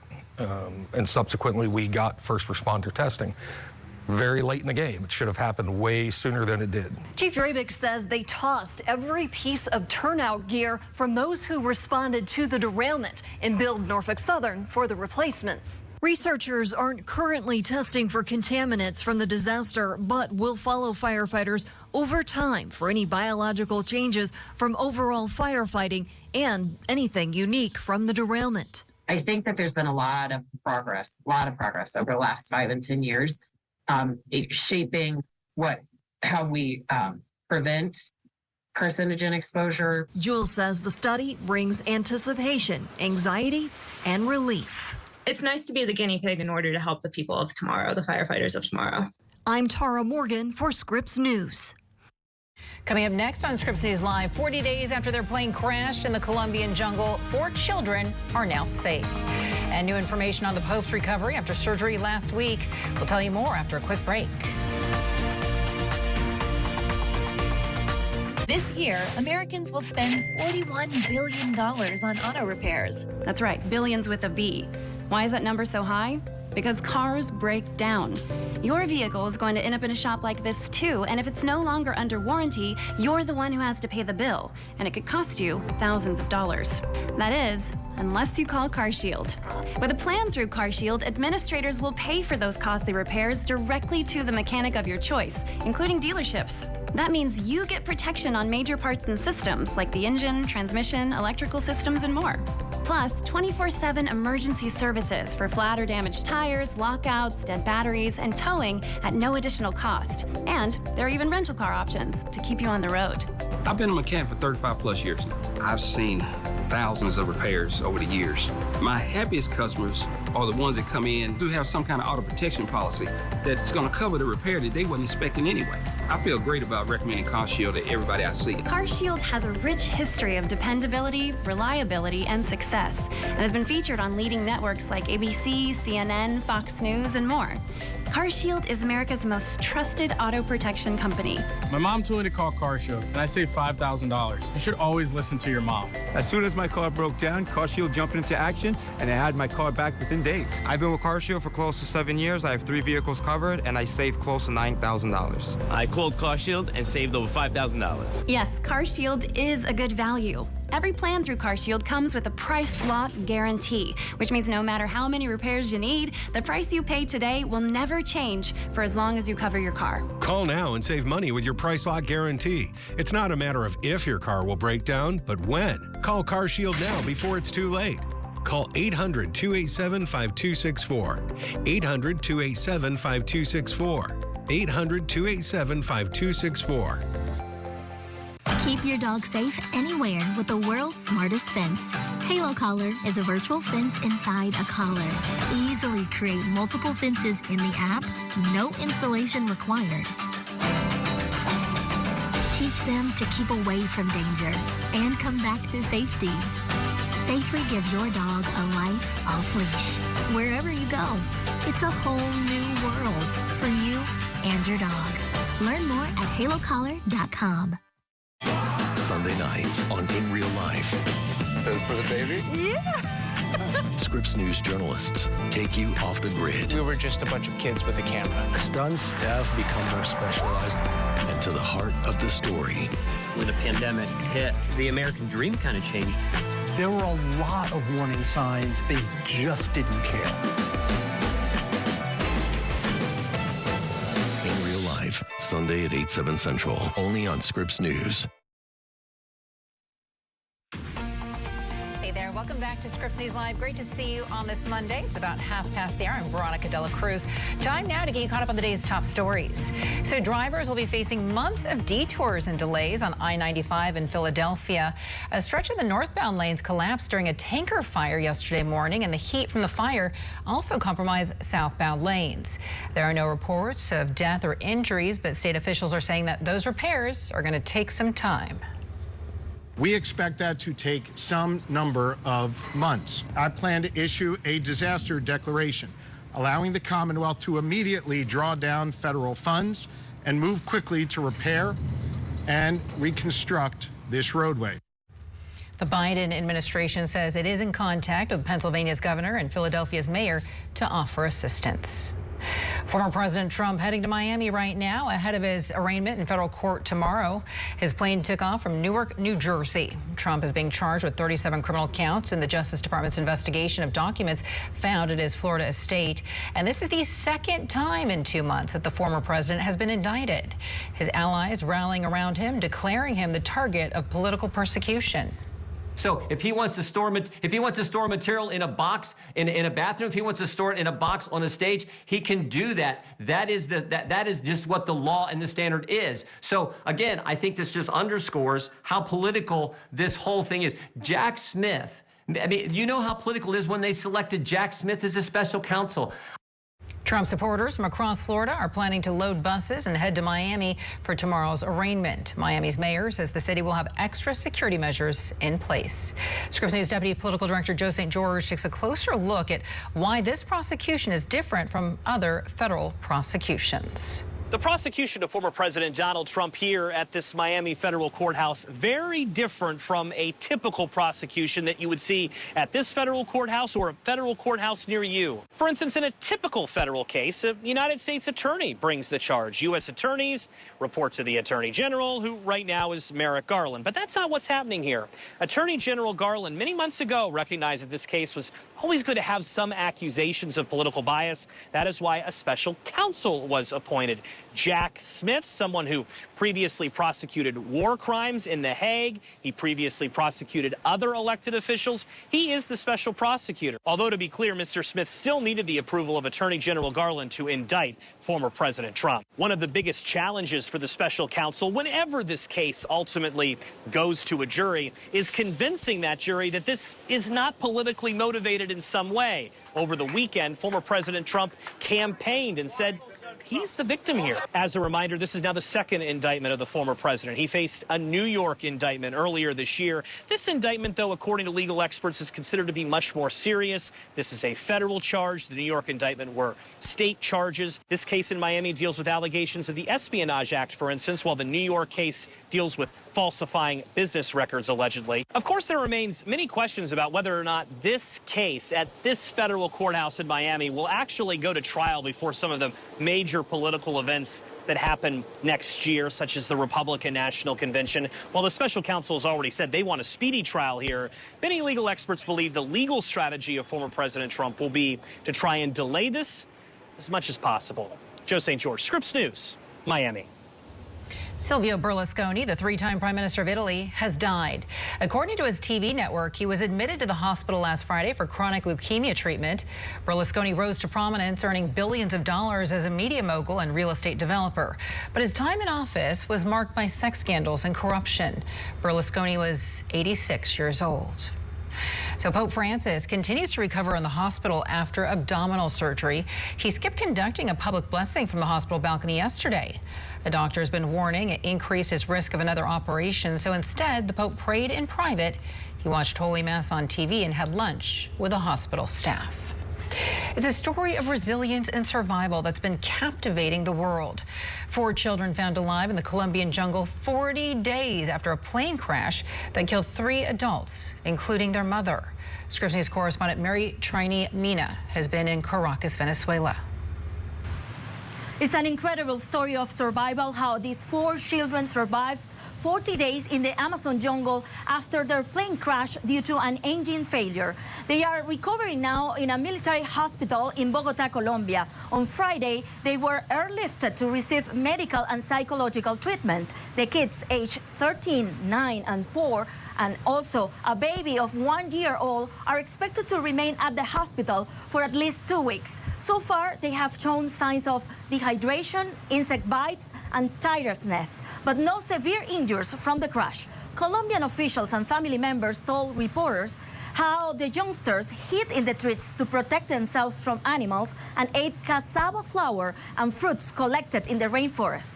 As members of the indigenous community, their knowledge of the dangers of the forest was critical for their survival. Almost 200 people participated in the search and rescue operation called Hope. For 40 days, members of the military forces as indigenous people entered the jungle, refusing to give up until they found them. Some clues, like a baby bottle and pieces of fruit left behind, were crucial in locating them. On May 1st, the small plane they were traveling in, a Cessna, crashed in the Amazon jungle between the areas of Caquetá and Guaviare. Their mother, along with 2 other people, including the pilot, died as a result of the crash. The 4 children, the only survivors, are now recovering and telling the amazing details of their survival. Mari Trinimena, Scripps News, Caracas. Coming up next on Scripps News Live, healing through celebration. We're going to take you to the Pride Parade in Colorado Springs. I'm Chris Conti here in Atlanta, and a recent rise in anti-transgender legislation nationwide is creating a spike in homelessness among the transgender community. You're already seeing the impacts of the anti-trans legislation. Yeah, absolutely. Yeah, absolutely. And you're seeing people scared. We show you efforts underway to help transgender people facing homelessness and take a closer look at why some say many transgender people face discrimination when trying to find a place to live.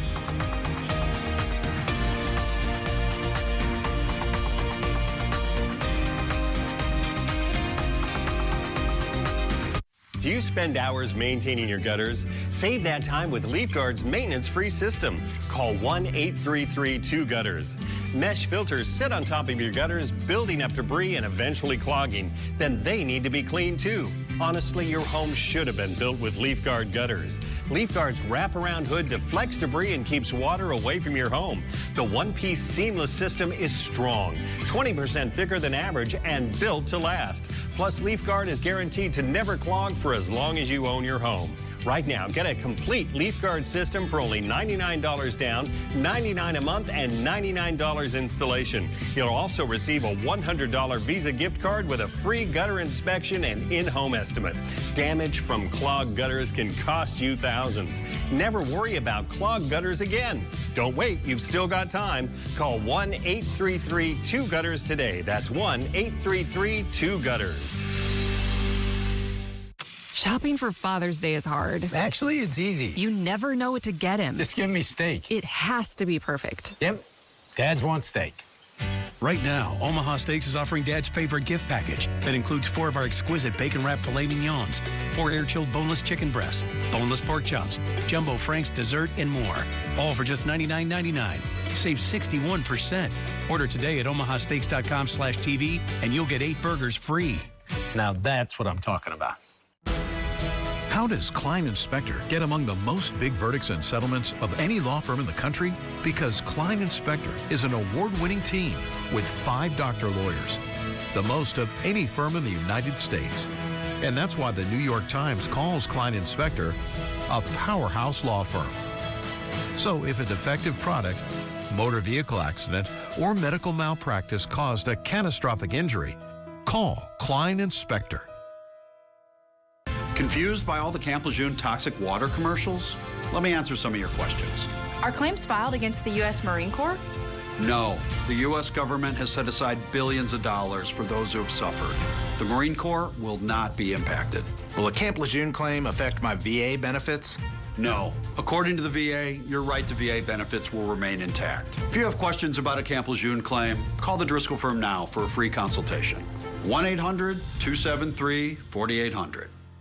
I kept seeing this shoe brand all over TikTok. It's called Kizik. Look at this. Bam! Bam! Look at that. These are absolutely amazing. The whole purpose behind this shoe is that it's completely hands-free. Oh, no! They're so easy to get on. No tying, no pulling, no heel crushing, no hands. Kizik. They are no ordinary shoe.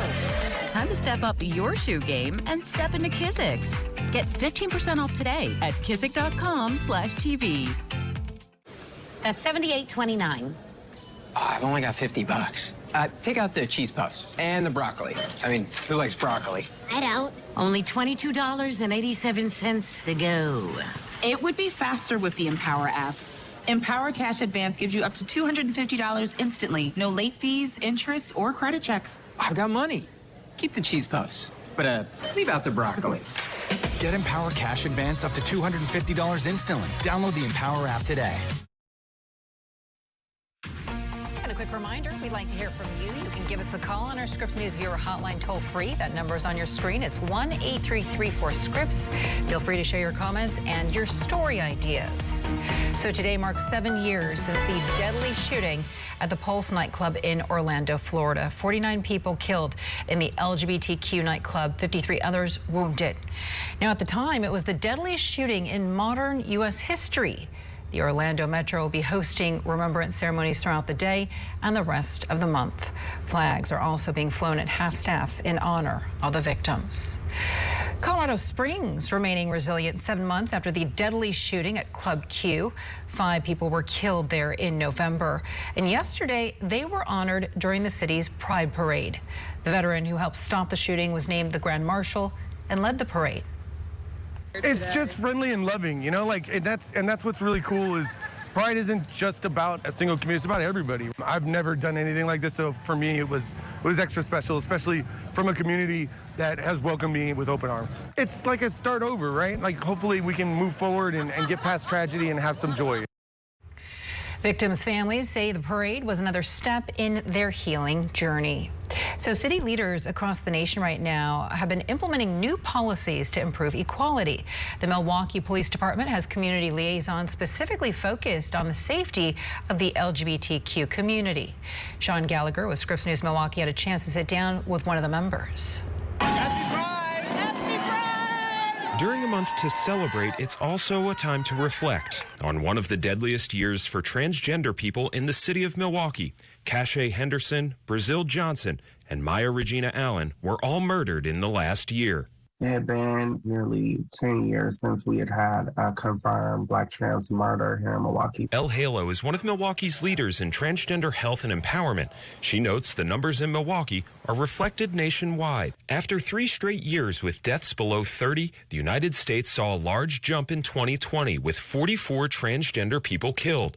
That jumped to 59 in 2021 and 38 last year, according to statistics from Everytown. I feel a huge responsibility. On the front lines of this issue at the Milwaukee Police Department is Sergeant Guadalupe Velasquez, one of MPD's LGBTQ+ liaisons, working as a go-between for law enforcement and the community, because the issues that are important to the LGBTQ community I came to Marquette University, are equally as important to her. It's why she has been a leader in working to change how MPD handles misgendering or dead-naming victims like it did last year when police provided information publicly about Cache, Brazil, and Maya by their birth sex instead of the gender they identified by. It's a subliminal message, again, to us as trans women, to us as LGBTQ people, that we're not valued. We're always going to fall back to our policies and procedures, and I think once we receive feedback that, hey, that may be the way that you're doing it, but it might not be the best way to do it. I think as long as we're making improvements when they come to us, I think that'll send a message out to the community that, like, hey, yes, we understand that this is not the right way to possibly do this right now, and we're going to continue to work to improve the way our guidelines are. Velasquez says MPD is working on its policies around gendering victims. It's perspective change like this that Velasquez says shows progress in the department. The fact that we go back and forth with each other and those conversations don't just end immediately, it shows that we're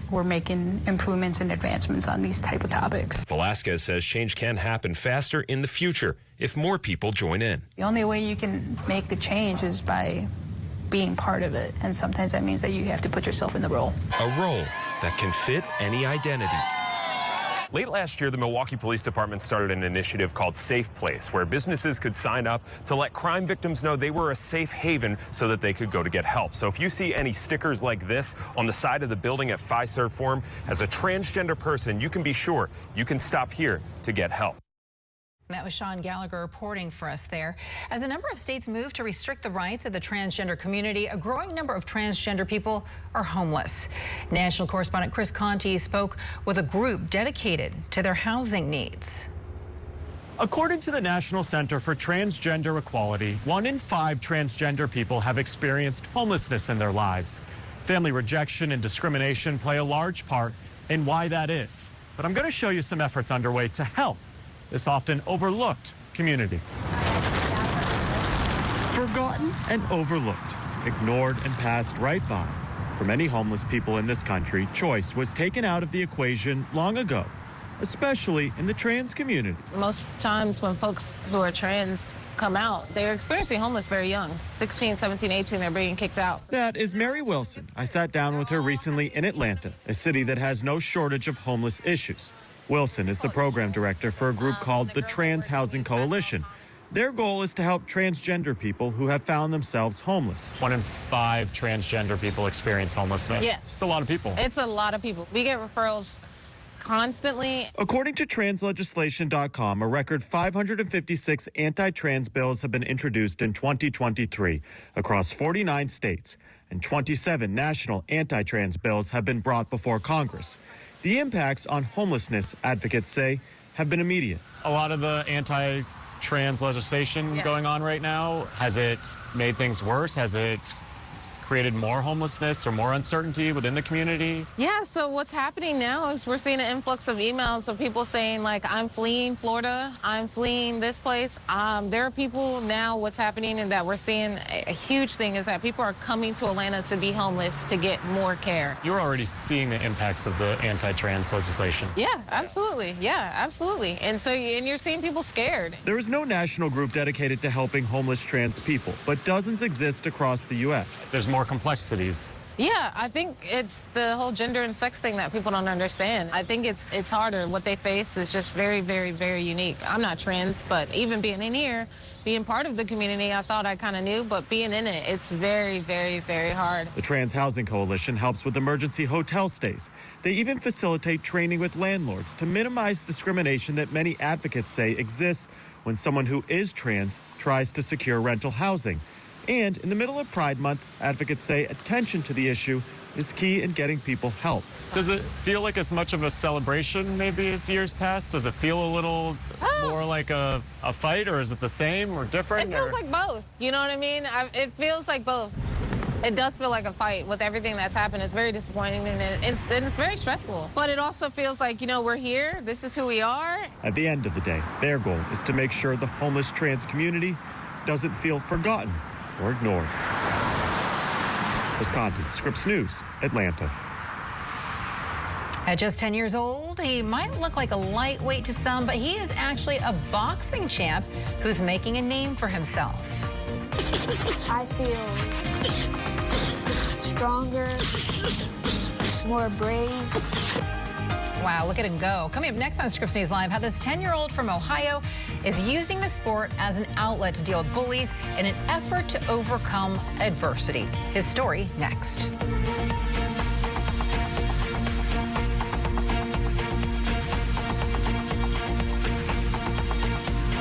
Hey everyone, it's me, Sebastian, and it is a beautiful day today. We have so much to be grateful for, so just remember, if you see someone without a smile, give them one of yours. I just love inspiring people to be the best they can be, and the reason I'm able to inspire so many people is because people like you who inspire me with your support of Shriners Hospitals for Children. Since I was little, I've broken 100 bones, and I've had 19 surgeries. Shriners Hospitals for Children was with me every step of the way. But more than that, they've given me the confidence to know I can do whatever I set my mind to. Like right now, I've set my mind to sharing my smile with you. Did you get it? Because of people like you, I can play the violin. I can play piano. I can understand. The help I get is only possible because of caring people like you who pick up the phone and call the number on your screen to make your monthly gift. And when you call or go online right now to donate $19 a month or more, we'll send you this adorable Love to the Rescue blanket as a thank you and a reminder of all the smiles you're bringing to kids' faces every day. Kids like me. And me. And me. And me. So what are you waiting for? You can inspire kids like me by visiting loveshriners.org. After all, you can't help everyone, but you can help someone. So let's go. Thank you. Thank you. Thank you for giving. Join me and bring a smile to the world with your monthly gift today. Please call now. If operators are busy, please call again or go to loveshriners.org right away. Join me and bring a smile to the world.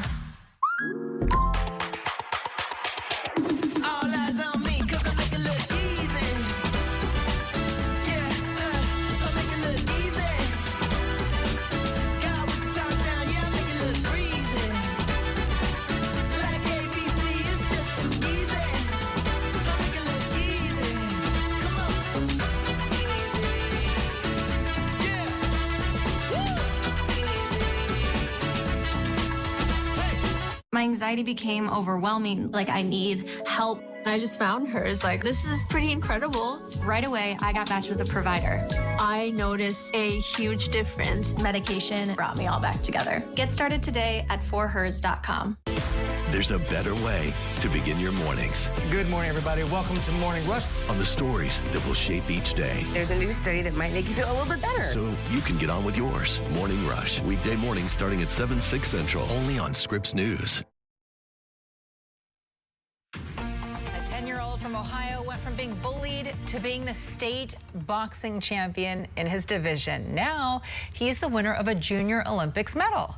Bryn Caswell and photojournalist Dave Colobine with Scripps News Cleveland followed him through months of training. They have his story. Take a look. Azari is 10 years old. I focus a lot during school. Currently in 4th grade. St. John's in Ashtabula, Ohio. It's different. You know, most of the kids out there play basketball, football, and, you know, he boxes. That. Azari Moreno Beautiful. is a fighter in more ways than just one. Good shot. They mostly like called me names and like they would like trip me and stuff like that. He was getting picked on in school a little bit. You know, the school, they can't monitor everything 24/7. They definitely did what they could, but, you know, it had to come from him, you know, to stand up for himself and just defend himself. Azari's dad, Chris, decided he needed to help his son focus his energy. Speed it up. And get out his frustrations in a healthy way after being bullied. Well, like when I would get bullied, I just felt real mad. I just wanted to punch them and stuff like that, but I was just scared to. 3. That's where boxing came in. Good. Azari is now ranked #1 nationally in the Pee Wee division. Again, let's work, let's work. After school, you can find Azari zoning out the bullies at the gym. There you go, you see? In the ring, training. Good start, come on. And of course, squeezing in homework. I can just do this homework page. In between sparring. I feel stronger, more brave. This week, Azari is fighting his most important matches of the year at the 2023 Junior Olympics.